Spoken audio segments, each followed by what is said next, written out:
Fox News host Tucker Carlson is being blasted this morning for his use of previously unseen video of the assault on the Capitol.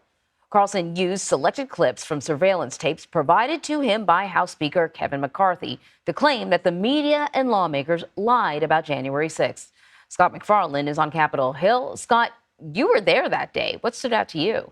Yeah, the narrative last night, Anne-Marie, really ignores the tens of thousands of pages of court filings we've read and the tonnage of footage already released by the Justice Department and shown in open court.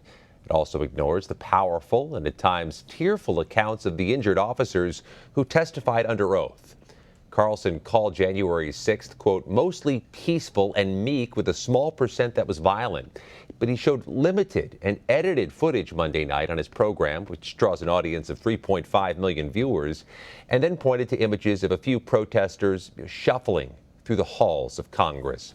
But our CBS News review found more than 300 people have been charged with actually assaulting police amid the mob.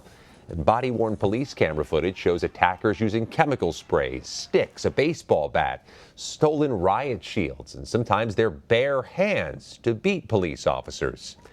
In the days after the riot, 5 officers who served at the Capitol that day died. That includes Officer Brian Sicknick.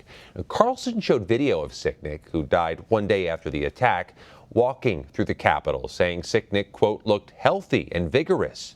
But according to a report from the D.C. Chief Medical Examiner, Officer Sicknick died after suffering 2 strokes at the base of his brainstem caused by a blood clot. He collapsed hours after being assaulted by the rioters. His family released a statement to CBS News Monday night saying, in part, on video, Officer Sicknick looks like he managed to shake off the chemical irritants and resume his duties. His sense of duty sent him back in and no doubt contributed to his succumbing to his injuries. The chair of the January 6th Select Committee blasted Speaker Kevin McCarthy for giving the footage to Carlson to, quote, spew lies and propaganda. The speaker defended his decision, saying the tapes belong to the American public. Anne-Marie? Scott, I am absolutely without words. I mean, we have these convictions. They're based on evidence. It's not made up. You've been following the court cases of rioters. You've read through many, many documents. You've looked at the evidence. Where do things stand now with the prosecution of these defendants?